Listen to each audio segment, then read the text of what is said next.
I have a slow week. Me. And I don't want to say that to be braggy, like I can't have a slow week, but I wanted to cover this topic because it used to really terrify me whenever I would come across my calendar and realize I didn't have many things to shoot that week.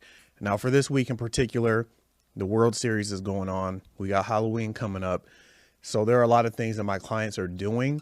Like I actually have clients going to the World Series. I have clients that are doing multiple costume parties and getting ready for different events. Because they're the most consistent clients I have, my week is slow. Now in the past, this would have kind of had me mentally going on a spiral. And it's not because I didn't have money in the bank. It's just because I would start to think like, oh, dang, is this going to be normal? Did the high of me being busy constantly week after week after week finally come into an end? And if that's you, if you're finding yourself in a position where you're having a slow week, especially as a beginner, it's going to be more common for you. I don't want you to assume that maybe this thing isn't for you. Maybe videography and the whole business thing is just not for you, because we all deal with it, including me. And I wanted to touch base on some of the things that I've learned to do when I'm having a slow time, because slow periods does not mean you need to be idle or stagnant. Like you could still be proficient, like you could still be effective and do things that help your business and yourself grow as an entrepreneur, as a business owner. And one of those things is taking the time to improve. Like you officially have the time now to write out some things that you need to learn to upgrade yourself, whether that be reading certain books, watching some specific YouTubes on how to raise your skill level or use the equipment that you had more efficiently. Like you could look into new software, update your editing skills, watching tutorials. Like there's so much that you can do to upgrade yourself, and it will benefit you to do so, because when you get back in the field, you just added value to a client that might use you for the first time. And when you show a lot of value up front, they come back to you more and more and more. And I know when you have a busy schedule, especially like me, it's hard to squeeze in those times to learn. So since you have the time, take advantage of it. The next thing I used to do was expanding my networking. Like I would reach out to different real estate agents who I met maybe at an event, and we just never contacted each other. I will go through their Instagram and I will start commenting on different posts that they had, start engaging into the stuff that they're doing so that they can remember me and reach out to me, and reaching out to other videographers or photographers, like letting them know like, hey, I got a free week. If you can use a hand on any shoots as a second shooter or even BTS, let me know.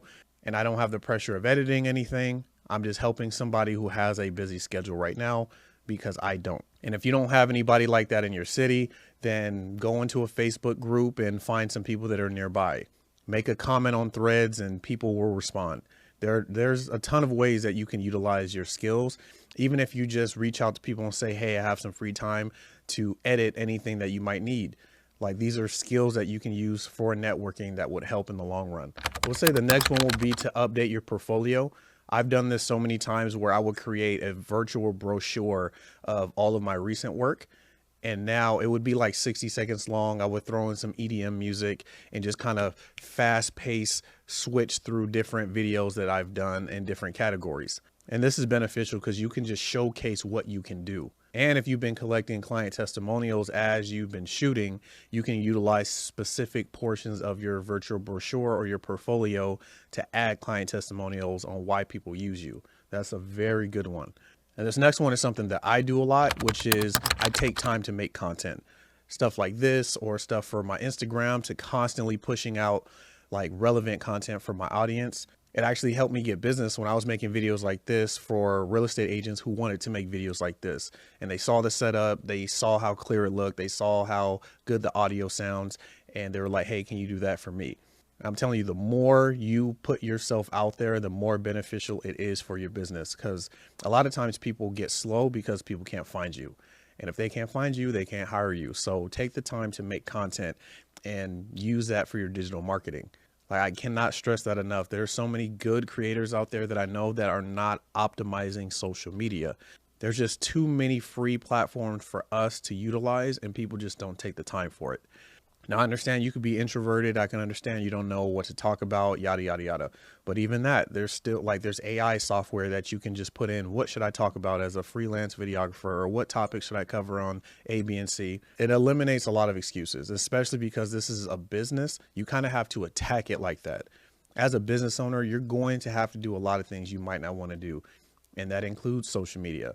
And if you take that into consideration, that you're a business owner, you might come across other business owners who need to pay you to help them build their brand, and they're nervous and shy and they don't know what to do. You can relate to them on such a real level that they start to take your advice just because you are relatable to them. And I've done that multiple times. When somebody gets nervous in front of the camera, I know what steps to take because sometimes I get nervous in front of the camera, or at least I used to. So it's just a beneficial thing to optimize social media, especially during your slow period. Now, this is probably one of my favorite ones is I plan for future content. Like a lot of the things that I film are events or listings. And because I can get kind of bored with I can get bored with the format of how I edit. Sometimes I look into new storytelling techniques or different ways to bring the vision to life. Like I plan for specific shoots, whether that be gear that I probably don't use that's sitting behind me and I want to start taking it out to utilize it more. It might be new lighting. It might be topics that I think some people should cover. So I'm researching my current clientele and what they should talk about, like doing the research on the back end so that when I come across them, I can actually sell something. Like, hey, I looked into your profession and this is a lot of things that's like trending right now. Maybe we should cover some of these topics, because more times than not, I come across a lot of clientele who just don't know what to talk about, or they don't know what's trendy. Like they're not doing their own market research. So sometimes I'll fall on you. And if you don't feel like doing it, I get it, but it does help you sell something for them to do, as opposed to you showing up to a shoot or them reaching out to you saying, hey, I need content, but I don't know what to talk about.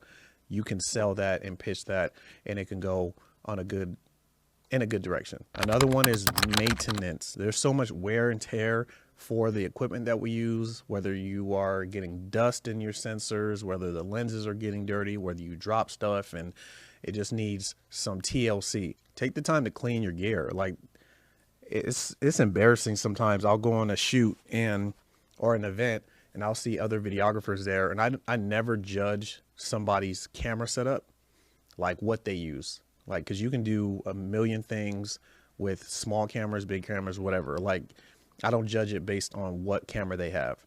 But when I see stuff that looks like they spilled soda on it, like the buttons are sticky, there's dust all over it, it looks like they have just never taken the time to wipe it down. And as a videographer, one of your most powerful assets are your cameras and lenses. So if you are filming with dirty stuff, I have seen videos where I could see the speck of dust that was on the sensor that somebody didn't clean. And there's already so much wear and tear with the stuff that we buy, you know, it just makes more sense to clean your stuff. And I even do that with my area here.